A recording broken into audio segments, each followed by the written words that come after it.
Yo creo que la sociedad tiene una capacidad de aprendizaje más efectiva que la del gobierno.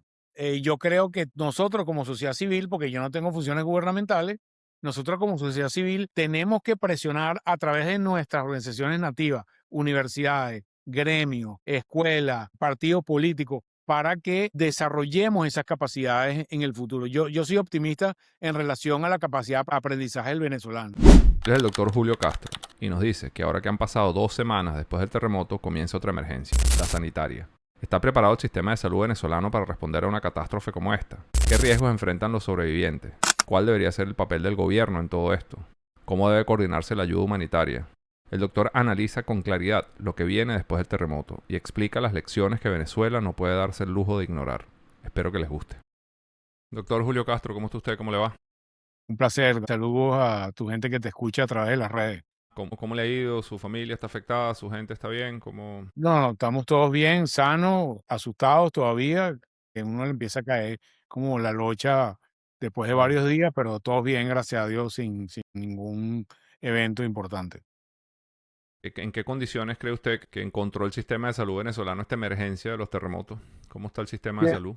Sí, explicar en una frase cómo está el sistema de salud venezolano no es fácil. Yo voy a utilizar unas palabras que utilizó el coordinador residente de Naciones Unidas ayer, hoy, que las vi las declaraciones. Dice que nos agarró un terremoto que era completamente no previsible en ese momento que pasó, en una situación de un sistema de salud de diferentes aspectos muy vapuleado o deteriorado de alguna manera, ¿no? El sistema de salud tiene una enfermedad crónica, esto es algo que tiene años y a pesar de que quizás el último año, sobre todo los últimos 2 años, la situación era menos mala que en el 2018-19, que quizás es el punto de inflexión más importante de la historia del sistema de salud venezolano en términos de su poca funcionalidad, estamos muy lejos de los estándares internacionales de lo que debería ser un sistema de salud, bueno, Claro, inclusive para un país latinoamericano, ¿no? Entonces, claro. bueno, sobre una situación crónica nos llega una situación de esta magnitud y esto obviamente estremece la capacidad de respuesta del sistema de salud venezolano y bueno, un poco estamos empezando a ver esas consecuencias progresivamente. Hay como reportes oficiales, dicen que varios centros de salud resultaron afectados por estos terremotos. ¿Usted tiene alguna información sobre eso? No, no, no más allá de lo que dicen las redes sociales, no. Ok, Vi inclusive que hubo una evaluación utilizando una metodología que se llama ERES, es una metodología de la Organización Mundial de Salud para la evaluación de estructuras de salud posteriores a un terremoto. No he visto ese informe, es un informe que debería ser público o debería estar disponible en algún momento, que da cuenta de el grado de afectación, los servicios afectados y las decisiones que tomaron en función de esa evaluación. Dijeron que hicieron la evaluación y hubo un número de estructuras de salud afectadas con algunos nombres de algunas en particular, mm, pero no hay un documento final sobre eso, más allá de unas declaraciones en redes sociales, pero yo me imagino que en algún momento, en los próximos días, deberíamos tener acceso a ese informe porque es algo que debería ser público. Para usted, ¿cuál cree que son las principales amenazas para la salud pública que puede generar una catástrofe como esta? O sea, pues, sobre todo en estas primeras semanas. Es una pregunta compleja porque tiene diferentes aspectos que voy a tratar de resumir. Tenemos, yo diría, al menos 3 diferentes objetos o grupos de atención que tienen riesgos diferentes. Entonces, Ok, primera parte, las personas que fueron atendidas muy gravemente en las siguientes 72 horas posterior al terremoto, allá hay un contingente de personas que tienen amputaciones e inclusive algunas personas con amputaciones múltiples, pacientes en insuficiencia renal producto del síndrome de atrapamiento, traumatismo organoencefálico severo, traumatismo de tórax abdominal severo. Esos pacientes están críticos, críticos todavía. Ahí hay un riesgo que esas personas fallezcan. Entonces, esos pacientes que requieren mucho apoyo de infraestructura y hospitalaria, bueno, hay que apoyárselos. Esas personas, un número no despreciable de ellas, están teniendo procesos infecciosos que requieren claro. antibióticos complejos, nuevas cirugías, etcétera, etcétera. Ese es el primer contingente que yo estimaría que va a durar quizás 1 o 2 semanas más, esa atención del paciente. Hay un segundo contingente hospitalario todavía, que son aquellas personas que durante los días de la atención no los pudimos atender, ¿ok? En Ok, los hospitales y en el hospital privado donde yo trabajo, si tú venías con dolor de cabeza, si mira, señor, váyase para su casa, venga dentro de 2 días, porque claro. ahorita estamos atendiendo gente que es de Emergencia. vida o muerte de verdad, verdad. Ese rezago empiezas a tenerlo de nuevo. Mira, yo Por ejemplo, hubo gente que se cayó saliendo de su casa y se fracturó un tobillo. Mm, Como no era debido a muerte, póngale una férula, váyase para su casa y ahora vino la fractura de tobillo que hay que mm, resolver. Entonces, hay un segundo contingente que hay que empezar a programar y a ese contingente se suma las personas que requieren, voy a poner un ejemplo, es uno de los elementos. Necesitan hardware traumatológico, placas, tornillos, claro. tutores externos, prótesis, etcétera, etcétera, que son cosas que son muy costosas para el salud, para el bolsillo venezolano. Así que un material promedio de una cirugía traumatológica sin mayores complicaciones puede estar alrededor de los 3.000, 2.000 o 3.000 dólares. Y tú tienes que meterte la mano en el bolsillo. Y eso es una situación que se había visto con el tema de los motorizados, porque los motorizados, digamos, tenían ese tema o tienen ese tema con el tema de los accidentes y es un segundo componente muy relacionado al ámbito hospitalario. Ese es el segundo componente. Y el tercer componente, que es el componente extrahospitalario. Ahí tenemos personas que están desplazadas in situ, que llamo yo. O sea, mi edificio se afectó y yo estoy viviendo en la acera enfrente o con un amigo que vive enfrente porque la gente, por un tema de arraigo, trata de no dejar su casa. Entonces, todavía en Sí, Vargas hay personas que están viviendo afuera. en esos sitios que no son unos sitios formales de vivienda o eventualmente inclusive en zonas donde no se deberían estar viviendo y esos son los desplazados in situ. Y lo tercero son los desplazados de verdad, verdad. Es decir, la persona que perdió su vivienda o está inhabitable y está en una carpa, está en el campo de golf, está en un Mm, parque, está en una escuela, está en un gimnasio, etcétera, etcétera. Entonces, cada uno de ellos sí requiere como una aproximación diferente porque tienen riesgos diferentes. ¿Ok? El infectado que está hospitalizado tiene unos riesgos y la familia que está en un shelter, que está en una zona de refugio, tiene unos riesgos diferentes. Entonces, cada uno de ellos tiene unos riesgos particulares que el sistema tiene que atenderlos, ¿no? esa gente, por ejemplo, o sea, en este tipo de catástrofes los gobiernos se meten a ayudar al sistema privado, porque bueno, quizás el público está saturado, los gobiernos ayudan a los sectores privados también, a las clínicas y eso, ¿o no? Fíjate, sí, yo debo decir con toda responsabilidad que en las primeras horas hubo una notificación a través de alguna estructura gubernamental de que deberíamos atender a los pacientes, lo cual hicimos, o sea, sin duda. Aquí no le preguntaba a la gente si tenía seguro, quién iba a pagar. En esos pacientes, estoy hablando que tenían riesgo de muerte inminente, en algunos inclusive de la ambulancia iba directo a pabellón, porque si no se moría, ¿ok? Y yo puedo dar fe, por lo menos, de 4 o 5 hospitales privados en Caracas que lo hicieron igual que el Claro. mío, ¿ok? Posteriormente, tuvimos notificación oficial de que las personas que no tuvieran ninguna forma de cobertura o capacidad de pago, el gobierno va a asumir los costos de esos pacientes. Debo decirlo con toda franqueza, la gente sabe cuál es mi Ok. orientación en términos políticos, Sí, sí, claro, pero claro, claro. La y verdad, debo pues. decirlo con toda responsabilidad, eso es algo que ha venido pasando al día de hoy, inclusive ya sé algunas clínicas que les han pagado esa factura Oye, y hay un compromiso en relación a eso que me parece loable, ¿ok? No, no, claro. no, no nunca había pasado eso anteriormente. Entonces creo que ahí tenemos un avance, pues. Hace unos minutos dijo bueno, el tema de eso de los refugios temporales, ahí también tienen que haber una cantidad de riesgos y de falta de agua potable, hay acumulación de escombros, hay cadáveres cerca, que hay enfermedades también, eso se está tratando de controlar en esas zonas. Fíjate, primero voy a hablar sobre el tema de los cadáveres porque además ya es un poco clavo pasado, ¿ok? Los cadáveres per se no generan un riesgo para la población que vive en esa zona, ni para Ok, la ciudad de Caracas. O sea, los cadáveres de Vargas o de La Guaira no ok, representan una enfermedad que va a venir por atrás del Ávila, no, eso no es. Y ya yo diría que el 99% de los cadáveres, los que están identificados están enterrados, los que no están en el proceso de enterrarlos o cremarlos, y ese riesgo en este momento para mí es infinitesimalmente bajo. ¿Qué mm, pasa? La gente que fue movilizada de su sitio y suponte, César Nieves, un hospital de Catelamar, en el estadio de Catelamar, ahí puede haber a lo mejor 500 personas.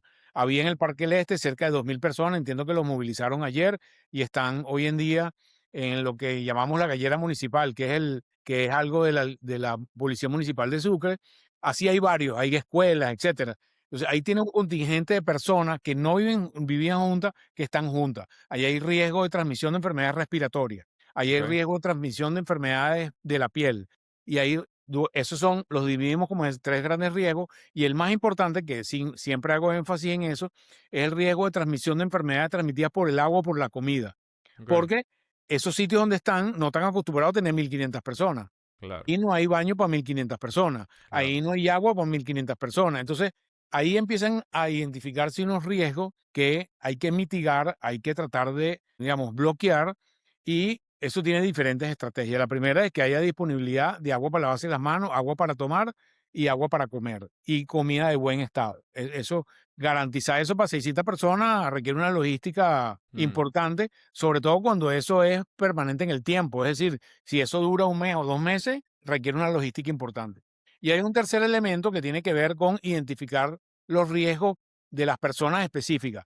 Si tienes una persona hipertensa, si tienes una persona diabética, si tienes una persona cardiópata, si tienes una persona asmática, si tienes un niño que tiene algún déficit o alguna discapacidad, tú tienes que identificarlo y tienes que tratar de suplantar esas necesidades en ese grupo especial que dejaron todo atrás y el diabético no tiene la insulina. Entonces, tienes que atacar una serie de mitigar algunas necesidades que tienen que ver con enfermedades crónicas o condiciones que ellos ya traían y que tienes que tratar de ayudar. Y lo tercero, tratar de disminuir el potencial de enfermedades transmisibles en la medida que las vacunas lo permitan. Es decir, tienes que garantizar que los niños que están allí tienen esquemas de vacunación que si no los tienes, debes completarlo. Entonces, tienes un requerimiento de producto biológico vacuna en esos centros que no es el sistema de vacuna normal del programa sí. ampliado de inmunizaciones, sino es un programa de vacunación orientado a personas que viven desmovilizadas. Entonces, eso tiene toda una estrategia, tiene una logística,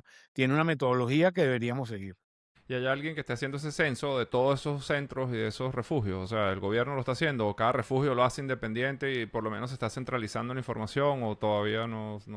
Yo no sé, yo estimo que alguien lo está haciendo. Yo sé que hay algunos centros que están operados por organizaciones no gubernamentales de la sociedad civil y ahí, digamos, me imagino que alguien en algún momento va a tomar el comando y decir, mira, tenemos que censar a esta gente para saber cuánto tenemos aquí.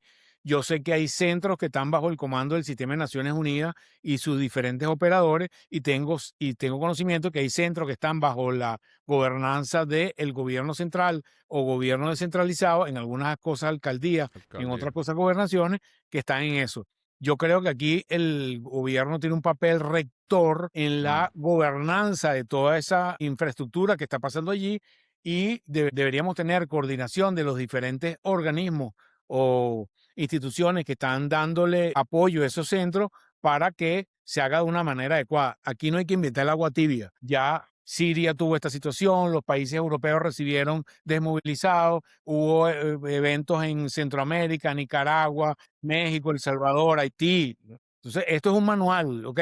Hay sí. que sacar el manual y ese manual tiene que tener esa gobernanza. Esto es responsabilidad del gobierno central y normatizar eso, tener un protocolo Mm, común y que cada una de las diferentes prestadores de esos servicios que tengan algo más o menos homogéneo basado en las normas internacionales y tener información que debería ser manejada en algún momento, principalmente por el gobierno. todos estos hospitales como de campaña que han llegado y, o sea, y esas capacidades, o sea, tienen obviamente unas capacidades, pero eso también es finito, ¿no? Eso no es eso. Entonces, o sea, ¿hasta Sí, cuánto aguantan esos hospitales? Esos hospitales son temporales también, ¿no? totalmente. Esos hospitales son temporales y en teoría, si esa es una zona donde está declarada, donde no hay gente que deba vivir allí, llega un momento que no tiene que haber nadie ahí. Entonces, en Claro, este momento, ellos están haciendo una labor de mitigación y contención local porque hay personas que tienen necesidades momentáneas. He visto videos, mire, yo no tengo insulina y la gente no se quiere ir ahí y bueno, le ponen la insulina, le hacen algunas curas, atienden una serie de necesidades. Pero tenemos que entender que eso no es un hospital estructural claro, en el concepto que tenemos en los hospitales. Ahí no puedo operar un tipo del cerebro, ¿me entiendes? Que tiene un claro. tumor cerebral. No puedo operar un cáncer de mama. Eso tiene que hacerlo en los hospitales normales. Entonces, son situaciones transitorias, lo mismo que los albergues, ojo, ¿ok? Mm, O sea, los albergues deberían ser situación circunstancial para darle soluciones medianamente definitivas a la persona desplazada. Si es que sea con un familiar, si lo ayudas para comprarse una nueva vivienda, si le ayudas con el alquiler para comprar otra vivienda, etcétera, etcétera. Digamos, esto deberían ser situaciones transitorias, puente, que llamamos nosotros, a una solución definitiva para para las personas lo que pasa es que es un contingente importante de personas que está allí. Entonces, no es Claro. tan fácil buscar una solución definitiva para 15.000 o 20.000 personas, ¿no? Sí, bueno, había supuestamente, La Guaira tenía algo así como medio millón de personas y dicen que se cayó el 60% de los edificios, no sé cuánto. O sea, ahí tiene que haber mucha, mucha gente desplazada, ¿no? Sí, sin duda. Lo que pasa es que quizás no he visto una acopio de información lo Sí, suficiente no hay, ese es el tema, académicamente no hay, robusta. no hay Entonces, data. ves un margen de números que son extremadamente amplios. Entonces, Eh, ahí significa que el cálculo está todavía muy preliminar, pero es algo que en algún momento debería metodológicamente, hay formas metodológicas de medir eso, ¿ok? claro. Hay Sí, expertos en eso que lamentablemente este gobierno no se ha caracterizado por dar data precisa de muchas cosas, ¿no? Entonces, bueno, no sé si ahora lo van a hacer. ahí tenemos una dificultad histórica que deberíamos cerrar. Hay una brecha de información importante que deberíamos cerrar. Yo diría que de aquí a una semana el censo de las personas que están en centro debería ser una información de dominio público, no quién está necesariamente, pero mira, tenemos el refugio hasta este momento, Tantas hay tantos mujeres. refugios, hay tantas Claro, personas y este es el perfil, un poco. Y claro. sobre el tema de los desaparecidos, legalmente en algún momento vas a tener que hacer una decisión de cómo asumes ese número de personas que no están en hospitales, no los operaste, no están en centros desplazados y tampoco están en el sitio. Pues hay que, ese número vas a tener que socializarlo de alguna manera. Yo colaboré con una página que se llama Desaparecidos Terremoto Venezuela, que de hecho bueno, llegaron a tener algo así como 80.000 reportes, de las cuales todavía hay 30.000 personas que no están ubicadas. Sí, Entonces, sí, y nuevamente, esa data yo no la he visto en ningún otro lado. O sea, esta gente por lo menos, claro, es una gente privada, pues, gente sí, no civil, gubernamental. no gubernamental. Pero de todas maneras yo no he visto data. Más allá, lo único creo que han dicho el gobierno es que hay tantos fallecidos o algo por el estilo. No he visto Sí, data detallada de las cosas. Otra sí. pregunta, ¿cómo es el sistema o cómo se está coordinando toda la ayuda internacional que ha llegado, por ejemplo, para el personal médico, distribución de medicinas, insumos? ¿Hay alguien que esté a cargo? ¿Hay algún responsable que esté a cargo de eso, especializado? O sea, un Bueno, yo no militar, lo he un visto, burócrata. yo no lo he Yo visto. tampoco, por eso le pregunto. Lo que yo he visto en otras crisis es que el gobierno nombra a una cabeza que Mm, ordena esa situación. Puede ser alguien del ámbito civil, puede ser el ámbito militar, pero siempre es alguien técnico, ¿ok? mm, Voy a poner un ejemplo. Cuando los mineros en Chile, el presidente Piñera nombró a un ingeniero que no era del mundo político, claro, no era experto en extracción de personas, pero era un tipo que era un gerente, porque esto hay claro, que gerenciarlo. Esta claro. crisis necesita gerencia, entonces necesita no solamente gerencia, necesita vocería. Entonces, creo que ahí tenemos una debilidad porque no entiende un poco quién tiene la gobernanza sobre este tema. El Mm, sistema de Naciones Unidas tiene un sistema de gobernanza nativo de ellos, que ellos lo tienen. Entonces, en el caso del coordinador un residente, protocolo, pues, ¿no? exactamente. El coordinador residente descarga en las diferentes agencias de Naciones Unidas determinado tipo de funciones y para darte una idea, por ejemplo, el Programa Mundial de Alimentos es el experto en logística dentro del sistema de Naciones Unidas. La Organización Internacional de Migrantes es quien tiene el mandato del manejo de los desplazados. El UNICEF tiene competencia que tiene que ver con vacuna, alimentación y educación de niños. Entonces, la Organización Mundial de la Salud tiene otras competencias. Entonces, ahí la suma de las competencias te da un panorama, pero desde el sistema Naciones Unidas no gubernamental. ¿Cómo está funcionando la Cruz Roja? O la Cruz Roja venezolana se dice que hay un estrecho vínculo con el régimen. ¿Eso es así? ¿Eso no es así? ¿Está funcionando bien? ¿Qué información No tiene lo usted? sé, no lo sé, no lo sé porque hemos tenido cambios recientes. Sí, Yo lo que dijera sería injusto, honestamente. Después de los ok. cambios, yo percibo en este momento, es una percepción absolutamente subjetiva, Mm, que veo un cierto grado de organización, ¿ok? Desde lo que yo puedo percibir por las redes, honestamente no claro, lo no. percibo directo. Yo sí he tenido contacto con un par de personas que trabajan recientemente en la Cruz Roja y me han dado un feedback positivo, lo cual creo que es muy importante en este momento, porque en todas estas crisis, las organizaciones como Cruz Roja Internacional, Médicos Sin Fronteras, la Programa Mundial de Alimentos, son sustantivos en la ayuda a esta crisis. Pues esta crisis Mm, nadie pretende que sea 100% manejada por el gobierno. No pasa en ninguna parte del mundo, ¿ok? claro. Pensar eso sería un poco naif. Entonces yo creo que esa coordinación y esa ayuda que pueden dar otro organismo es muy importante en este momento porque ya lo vivimos durante la crisis del 2018-2019. Voy a poner un ejemplo. En algún momento llegaron unas donaciones de equipos de hemodiálisis. Esos Ujú. equipos de hemodiálisis eran alemanes, eran de fabricación alemana. Y esos equipos de hemodiálisis no podían ser instalados en Venezuela, ¿ok?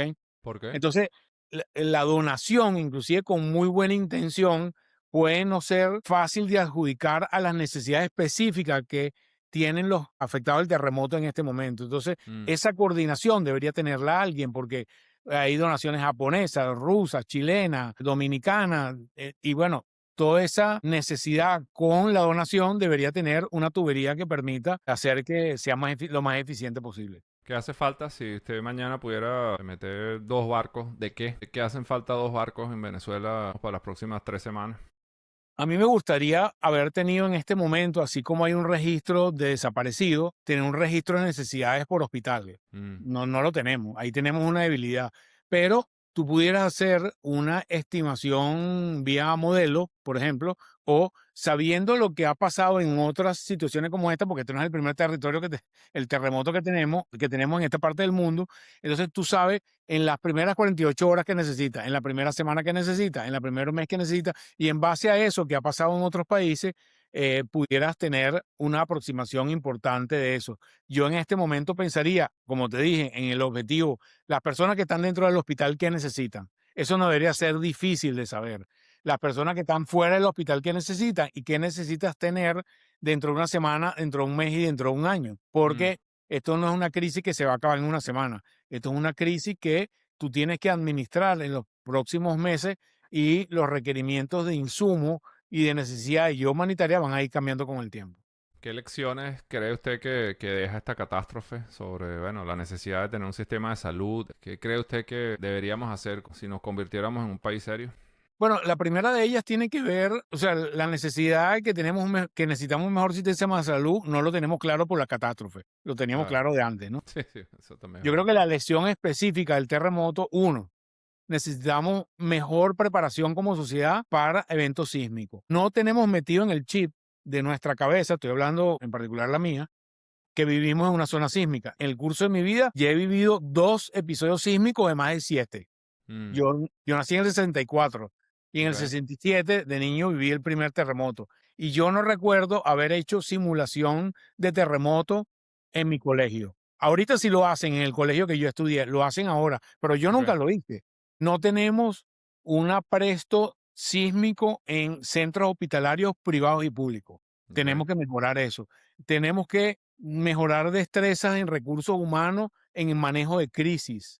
Mm. Necesitamos un manual de gobernanza de situaciones como esta, de desastre, que esté escrito quién va a comandar en eso, quién tiene la gobernanza, quién tiene que ir para el norte, quién tiene que ir para el sur, de Sí. dónde salen los recursos, quién se moviliza, cuál es la función de las Fuerzas Armadas, la función de las organizaciones no gubernamentales, porque una de las cosas que ha sido patente es que buena parte del soporte que se ha tenido obedece a voluntarios de la sociedad civil que Sí. claramente no están organizados, sino que se montó en su carro y se fue para La Guaira, Sí. o se montó en su moto y fue para La Guaira. Entonces, esa, esa matriz que sí ocurre en México, por ejemplo, porque es un país sísmico, ocurre Mm. en Chile, quizás ocurre en Nicaragua, no sé si ocurre en Colombia porque no lo conozco muy bien, nosotros deberíamos desarrollarla claramente, no solamente para terremotos, sino para otras posibles eventos catastróficos que, digamos, están un poco a la orden del día para cualquier persona en el mundo.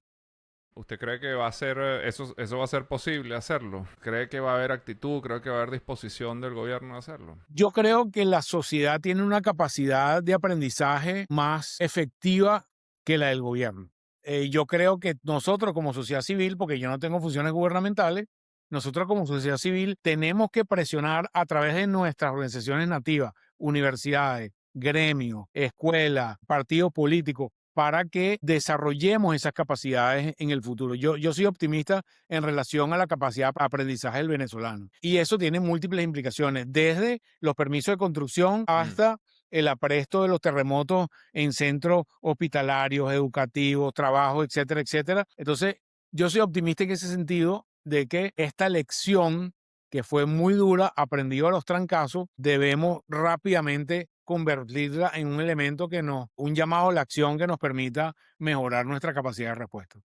Wow, buenísimo. Me gustó mucho, me da esperanza hablar con gente como usted. Me gusta, lo felicito, le agradezco mucho todo lo que está haciendo. No sé si quiere algún otro mensaje, algo que quiera decir que no hayamos pasado, pero Yo quiero siempre trato de cerrar con esto. Mm. No podemos dejar de lado el tema de la salud mental. Sí, importantísimo. Entrevisté en estos días a un muchacho que justamente se dedica a hacer psiquiatría a los rescatistas. Interesantísima Entonces, nosotros ahorita creo que como sociedad estamos marcados, estamos agrietados, estamos un poco derrumbados todos. Y tenemos que sobreponernos a eso, tenemos que buscar herramientas que nos permitan sobreponer una situación catastrófica, digamos, Mm, marcadora de la vida. Yo siempre digo, mi casa, cuando yo estaba estudiando medicina, mi casa se quemó ok. y yo me quedé con lo que tenía puesto. Entonces, yo sé lo que es quedarse sin nada. Sí. Y de esa resiliencia uno tiene que aprender y tiene que sobreponerse. Yo no, pues no es mi área de trabajo. No conozco las maneras, cómo puedo ayudar yo a la sociedad para que dentro del inmenso dolor que ocurre en la sociedad venezolana hoy en día, nosotros seamos capaces de convertir una situación terrorífica en una situación positiva. Pero yo creo que hay gente capaz de hacerlo y creo que Mm, tenemos un valor agregado como sociedad para sobreponernos a eso y yo creo que cada uno de nosotros tiene que hacer una reflexión de cómo me sobrepongo a mi propio dolor que vivimos en este momento para hacer una sociedad como la que nos merecemos, más justa, más equitativa, más es solidaria, es tremendamente solidaria, pero sí creo que a veces de las cenizas salen cosas que valen la pena en los próximos años. ¿Va a tardar tiempo? Sí, va a tardar tiempo, pero yo he visto una capacidad de movilización en la población joven y en las mujeres, mm. que a mí me ha impresionado mucho. Entonces, eso me permite ser optimista. Wow, qué bueno. Bueno, muchas gracias. Gracias otra vez. Por Gracias a supuesto, ti. estamos a la orden como siempre y sigamos en contacto. Gracias. Te mando un Saludos. abrazo. Hasta luego. Gracias.